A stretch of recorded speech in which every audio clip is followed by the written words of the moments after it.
जय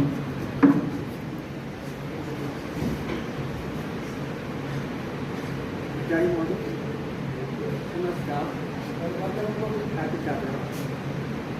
मुझे आज कुछ विषय जो बड़े ज्वलंत हैं उस पर बात करनी चाहिए।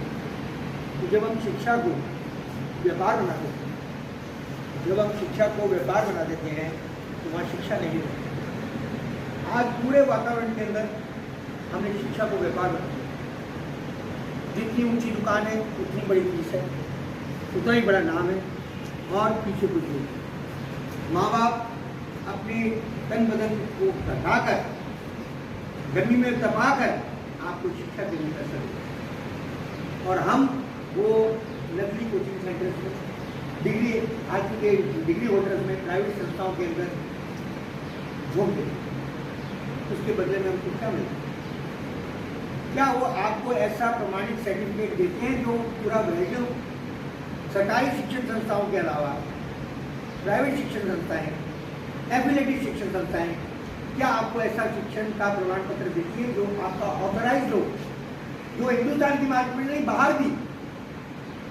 जब वो आपका सर्टिफिकेट ऑथेंटिक नहीं है तो आपकी भीड़ वहां क्यों जाती है? मेरे सवाल का जवाब दीजिए सारे, कि सरकारी शिक्षण संस्थान से ग्रेजुएशन किया हुआ और एफिलेटेड से ग्रेजुएशन किया हुआ और निजी शिक्षण संस्थान से ग्रेजुएशन किया हुआ, इसकी वैल्यू बताइए। भीड़ की भीड़ जुटी हुई है प्राइवेट के अंदर, धक्कम धक्का हो रहा है। उस डिग्री से आप क्या करेंगे? आपकी डिग्री को गंगानगर के बाहर नहीं देना, क्या करेंगे? कैसे आप अपनी आइडेंटिटी करेंगे? मैं आज डॉक्टर हूँ, मैंने एसपी मेडिकल कॉलेज से डॉक्टरेट किया। मेरी एक ऑथेंटिसिटी है कि मैं किसी भी वर्ल्ड के कोने में जाता हूँ तो मुझे डॉक्टर एमपीएस कॉलेज, एक झोला छाप ने आयुर्वेदिक सर्टिफिकेट दिया, आईएमपी सर्टिफिकेट दिया, उसकी कोई ऑथेंटिसिटी नहीं गंगानगर से बाहर।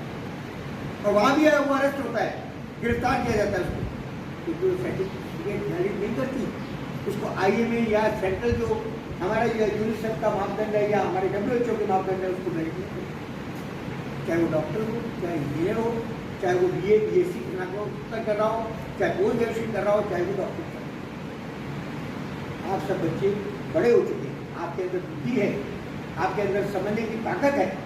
आप अपना समय वहाँ दीजिए जहाँ आपकी डिग्री को रिकॉग्नाइज किया जा सके।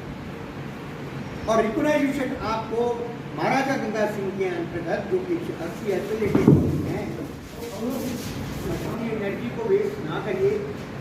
आप वो सर्टिफिकेट करिए जो वैलिड है। आज आपको फॉरेन के अंदर जाना है, आपके पास में BSc ग्रेजुएशन गवर्नमेंट कॉलेज का है, गवर्नमेंट आपने एप्लीकेशन से किया, तो आप अपना एप्लीकेशन कहीं भी लगा सकते हैं। चाहे वो रशिया जाइए, मॉस्को जाइए, चाइना जाइए, कहीं जाइए। पर क्या प्राइवेट कॉलेज वाले अपनी डिग्री से वो लगा सकते हैं? क्या उनकी वैलिडिटी है? आपके सारे रास्ते गंगानगर से ब्लॉक है बाहर जाके, आपको वहीं से ग्रेजुएशन करना है, वहीं से PG करना है, जो वैलिड हो, जो रिकग्नाइज की हो गवर्नमेंट। आज कहीं भी हम डॉक्टर लगते हैं, आपको मैं बताता हूँ, एसपी मेडिकल कॉलेज का डॉक्टर आज USA के अंदर टॉप मोस्ट डॉक्टर माना जाता है।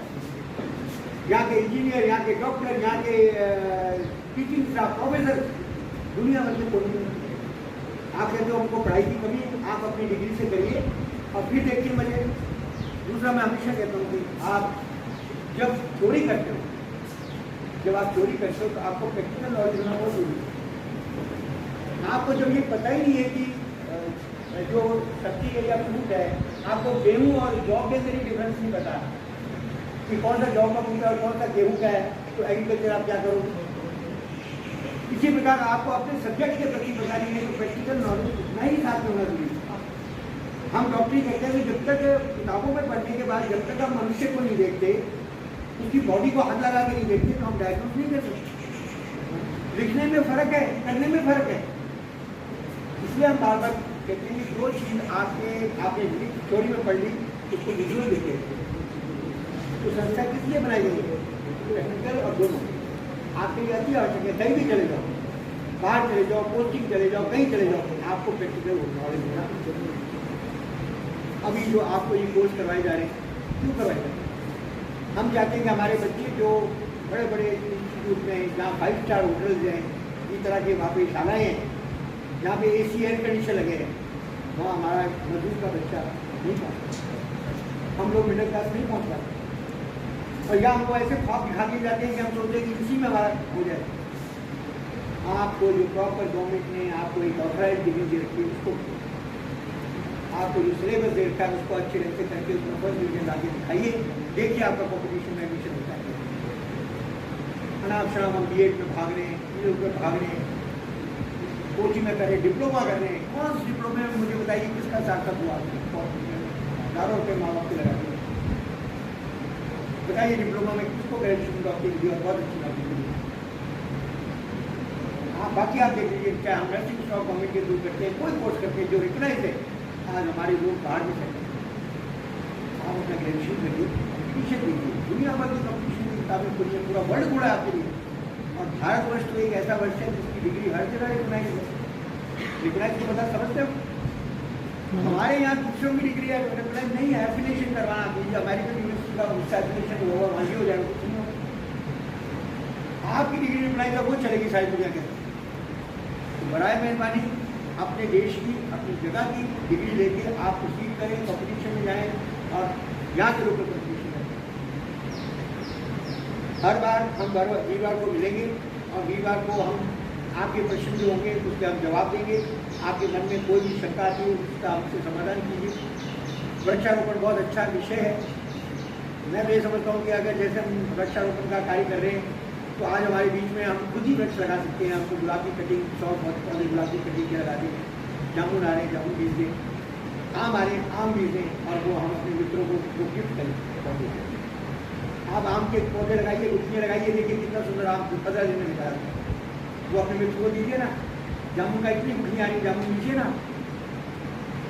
ये देखिए हरियाली एक दिन में खड़ी नहीं हो गई। इस हरियाली के पीछे यही प्रयास रहे। गुलाब है, गुलाब की कटिंग लगा दीजिए, जो पौधा बनता है अपने मित्रों को दीजिए। तो वृक्षारोपण कार्यक्रम का संचालन करना भी हमारे हाथ में कि हम उसको कैसे कराएं। ये गेम भी आपको ही लेने पड़ेंगे। इसी प्रकार कोई भी चीज़ है बिना इंटरेस्ट के संभव नहीं होती, चाहे वो पढ़ाई हो कहते हो। नेक्स्ट हमने ये कार्यक्रम रखा कि एक तो हम विषय के बारे में हर वीरवार को बात करेंगे। एक हम विषय से हटकर, जैसे आजकल जो ये नशे का प्रोग्राम चल रहा है, खूब नशा आ रहा है, आपको शायद ध्यान हुआ ये ड्रोन के थ्रू पाकिस्तान से हमारे यहाँ चल रहा है। ड्रोन होता है जो हेलीकॉप्टर की तरह होता है, इसको वहाँ से कंट्रोल करके इसे पता नहीं कितनी स्मैक हमारे यहाँ देनी है। तो हर बॉर्डर के बच्चे को चेतना हो रही है कि क्या ये ड्रोन आ रहे हैं हमारे अंदर, हमारे देश में आ रहे हैं या हमारी बॉर्डर पर गिरे जा रहे हैं ड्रोन। तो नशा हमारे लिए सबसे बड़ी प्रॉब्लम बना है। हर घर के आगे, हर गाँव के आगे एक ठेके की दुकान है। क्या वो वैलिड है? कभी आपने प्रयास किया जानने के लिए वो दारू की ठेका वैलिड है? स्मैक जो बिक रहा है वो कहाँ से आ रहा है? उसको घर का कौन है? लोग उसको आगे हम लाना पड़ेगा और वो नौजवान ही ला सकते और उसकी चेतना ला सकते। इसी प्रकार जो बच्चे साहित्यिक कार्यक्रम लिखते हैं, चाहे वो नुक्कड़ है, सभा है, लघु कथा है, कविताएँ हैं और कोई उन्होंने कोई नई चीज़ लिखी है तो वो उस मंच के ऊपर आधे घंटे के कार्यक्रम में आते हैं, ताकि उनके विचारों से हम अवगत हो सके कि वो क्या चाहते हैं, उनके विचार क्या हैं और हमारे विचार क्या उन तक पहुँचे। अभी कुछ दिन पहले एक किताबों की सीरीज़ मैंने लिखी थी, जिसके अंदर मैंने 4 किताबें लिखी थी। कि उसमें मैंने पहली किताब में लिखा था द्वंद्व, कि मनुष्य जब 30-35 साल का होता है तो द्वंद्व करता है कि उसके सामने होता है मैं नौकरी कैसे करूँगा, मेरा जॉब कैसे लगेगा, मुझे जॉब में क्या मिलेगा, क्या नहीं मिलेगा, क्या मैं अपने परिवार को पाल पाऊँगा।